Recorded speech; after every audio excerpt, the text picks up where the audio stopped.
हम सभी लोग आज डबरा में आरोप में वर्षा योग के तत्वाधान में भारत के आजाद हुए 77वें वर्ष में प्रवेश कर रहे हैं, जिसको माननीय प्रधानमंत्री जी कहते हैं अमृत योग, अमृत वर्ष।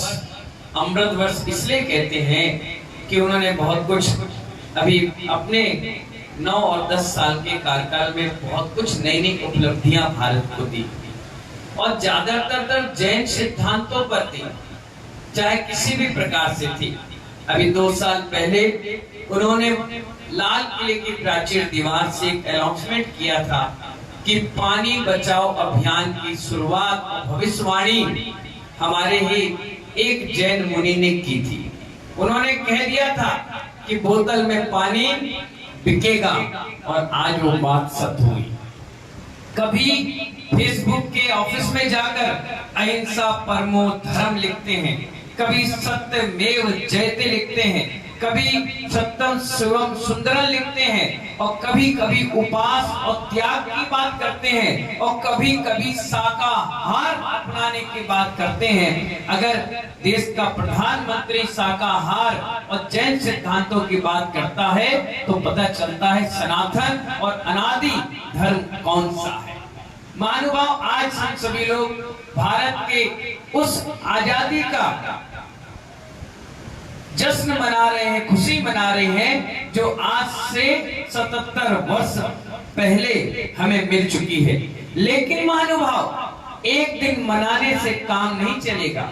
2 घंटे 4 घंटे झंडे लेकर के जय घोष लगाने से काम नहीं चलेगा। अभी तो इसको 365 दिन मनाने से काम चलेगा। एक दिन जन्म दिवस मना लिया, खुशियां मना ली, माता पिता के पैर पड़ लिए, एक दूसरे से प्रेम से बोल लिए, ये तो एक दिन की जिंदगी है। लेकिन हमें जन्म दिवस की तरह ही स्वतंत्रता दिवस 365 दिन मनाना चाहिए। इसलिए मनाना चाहिए कि आज हमारे अंदर जो देशभक्ति है, मातृभूमि के प्रति जो इतना आप देख रहे थे, कितने छोटे छोटे बच्चे टैलेंटेड होकर के यहाँ कार्यक्रम कर रहे थे। मैं बार बार यही सोच रहा था, तो कम से कम 5 से 6 दिन इन्होंने बहुत अच्छी मेहनत करके तैयारी की। यानी 5-6 दिन तक आपके हाव भाव भारत माता के प्रति समर्पित भाव से थे। आज जो ये संविधान आप देख रहे हैं भारत का, इसकी मूल जड़ जैन सिद्धांतों से जुड़ी हुई है। आप देखिए, जब भीमराव अंबेडकर साहब, जो उस समय के बहुत नामी गामी वकील हुआ करते थे, बैरिस्टर हुए करते थे, जब उनके पास ये काम सौंपा गया कि आप संविधान और धाराएं बनाने में निपुण हैं, आप पढ़े लिखे हैं, आप एक काम करिए कि भारत के संविधान की जिम्मेदारी आप लीजिए। उन्होंने खूब दिनों तक मंथन किया। 47 में आजादी मिली और 49 में संविधान, 49 में होता है, 49 में संविधान मिला। 2 साल 1.5 साल लग गए। इसलिए लग गए, उन्होंने पहले सभी ग्रंथों को पढ़ा, हिंदू मुस्लिम सिख ईसाई बौद्ध पारसी हर धर्म को उन्होंने पढ़ा। पढ़ने के बाद अंदर से आत्मविश्वास नहीं जागा। उनको वो गांधी जी के पास पहुंचे और कहा, गांधी जी, बापू जी, मैंने सारे ग्रंथों का अध्ययन कर लिया, अब संविधान की रचना करना है क्या? उन्होंने कहा, हाँ। जैन दर्शन को पढ़ा क्या? बोले नहीं। बोले इसको नहीं पढ़ा तो तुम्हारा सारा काम अधूरा है। बोले किससे पढ़े? बोले ढूंढो किसी को जो अच्छा विद्वान हो, कर्णान्योग, चंडान्योग, दव्यान्योग, ऐसे प्रथमान्योग ग्रंथों में निपुण हो। उन्होंने नागपुर में यूनिवर्सिटी में बहुत बड़े प्रोफेसर्स के साथ, पंडित जी के साथ बैठकर 6 महीने कंटिन्यू, सुन लो बड़े ध्यान से, 6 महीने कंटिन्यू जैन दर्शन का स्वाध्याय किया। जब उन्होंने एक एक पेज पढ़ते गए, उनके रोम रोम पुलकित हो गए।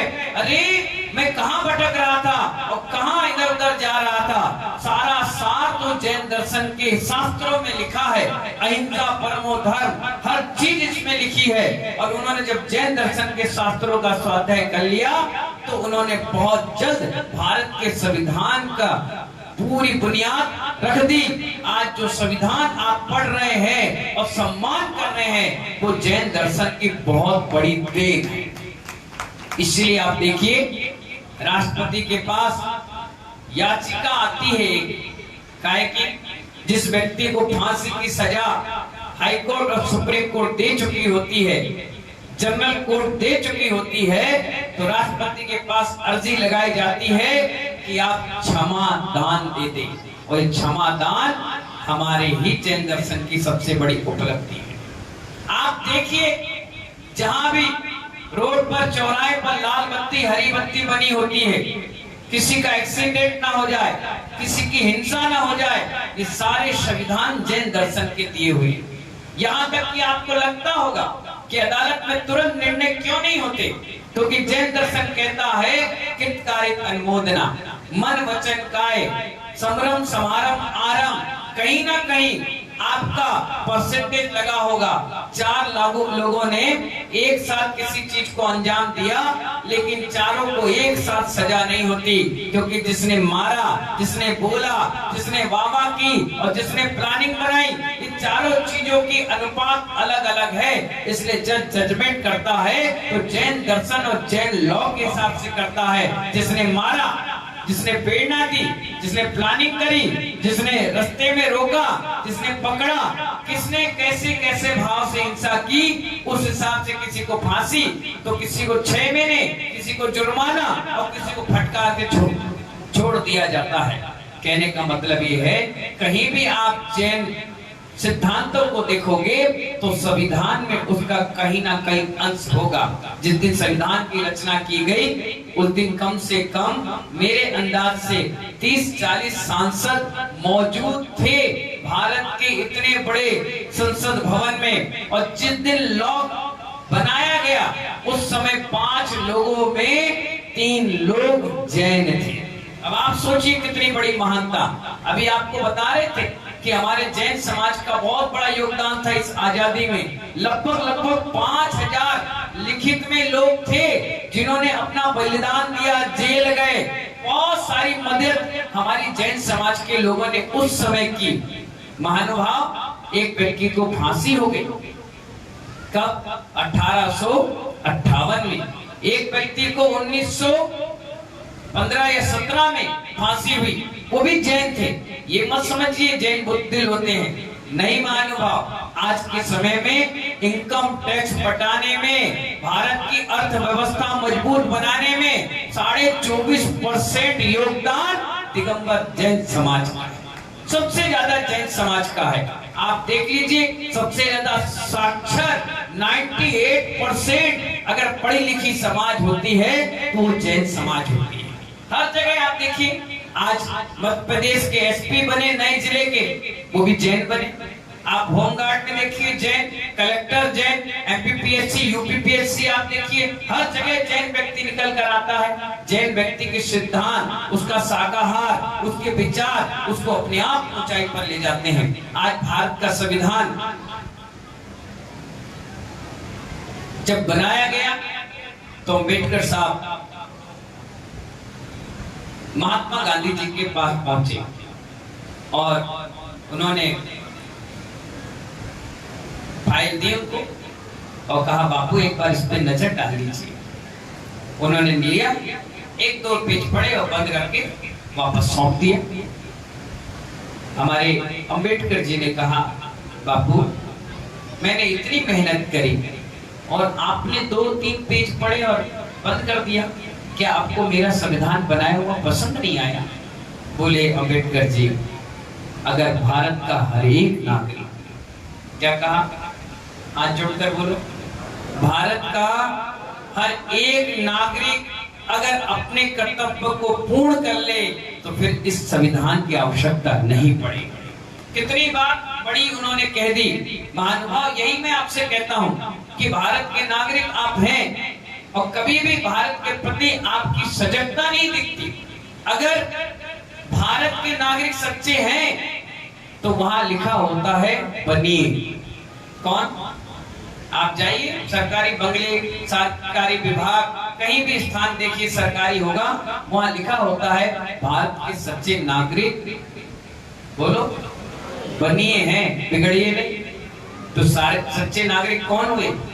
बनिए। और आप देखिए, आप कहीं भी स्थान पे जाइए, एजुकेटेड पढ़ी लिखी समाजों में जैन समाज का सबसे पहले नाम आता है।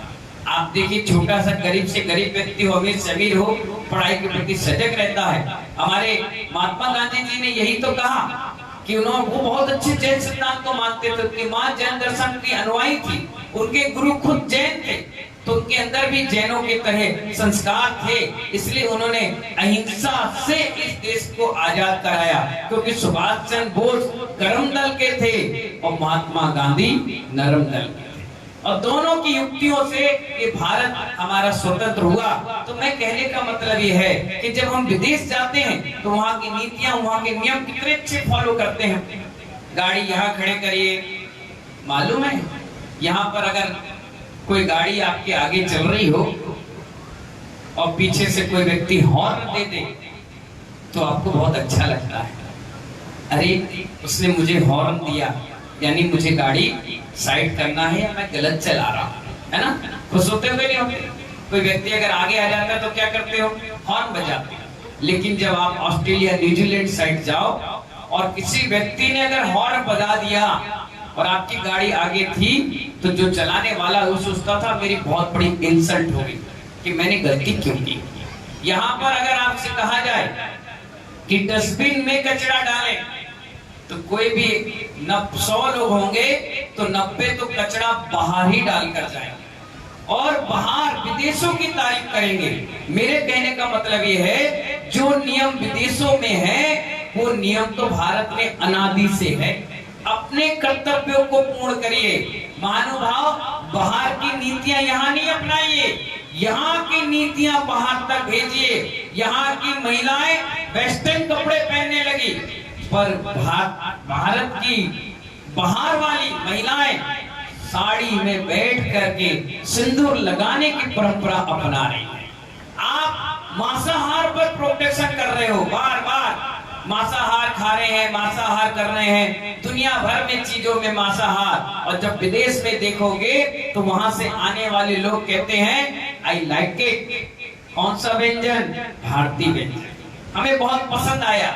मैं गोमटेश्वर बाहुबली की यात्रा में था, जैसे हम लोग गोमटेश्वर बाहुबली पहुंचे, एक टीचर थी बाहर की, विदेश की, नाम याद नहीं आ रहा उनका, वो हम लोग को देख करके बाहर खड़ी हो गई और हम लोग की आहारचर्या देखी, स्वाध्याय प्रवचन सुना, वो इतनी प्रभावित हो गई, शाम के कहने लगी आप लोग कितने मेंबर हैं? हमने कहा 350। बोले 2-3 दिन हम आपके साथ घूमने चलें? तो हमने संपत्ति से कहा, मैं जम्मू प्रसाद जी ये क्या कह रही हैं? तो हमने कहा घूमने के लिए कह रही हैं। तो मैंने कहा चलो कोई दिक्कत नहीं, यात्रा भी कर लेना। और बोले 3 दिन बाद हम वापस, अपने टिकट है बेंगलोर की, हम निकल जाएंगे, हम रिसर्च करने के लिए आए हैं। तो मैंने कहा अच्छी बात है। अब देखिए, जैसे वो आई, शाम का समय था, सभी लोग पूरी और सब्जी खा रहे थे। क्या कर रहे थे? भोजन, पूरी सब्जी का। तो जम्मू प्रसाद जी ने कहा आइए मैडम भोजन कर लीजिए। अब उन्होंने इंग्लिश में बात की, तो वो बैठ गई। कैसे? जमीन पर बैठकर पत्तल लगाया गया और पूरी और सब्जी खाई और आकर हमसे बोली वेरी नाइस पूरी सब्जी, बहुत बढ़िया लगा। मैंने कहा अच्छा, बहुत अच्छा लगा आपको? बोले बहुत बढ़िया। अब तक हम मिनरल वाटर पी रहे थे, आज हमने गिलास में पानी पिया, आज हमने पत्तल में खाया और उंगली चाट चाट के खाया, बहुत अच्छा लगा हमें। मैंने कहा बहुत बढ़िया, चलिए। दूसरे दिन हम वंदना के लिए गए, तो पीछे पीछे गई, पूरे मंदिरों की वंदना करी। जब आई तो थक गई। हमने कहा मैडम आप थक गए? बोले हाँ, मैं 50 साल की हूँ ना, तो मैं थक गई, आप यंग हैं इसलिए आप दौड़ दौड़ के वंदना कर ली। बहुत अच्छा लगा, मुझे बहुत अच्छा लग रहा है। और सभी के जैसे उन्होंने भी साड़ी पहनी, सिर में पल्लू ढका और खुश होकर के साथ में पूरे मंदिरों की वंदना करी। और तुम लोग से कहा जाए कि सिर में पल्लू ढक लो, अभी हमें देख कर ढक ली। देखो गोलू की सिटा सीखिए उनसे, वो तुमसे सीख रहे हैं, तुम उनसे सीखो।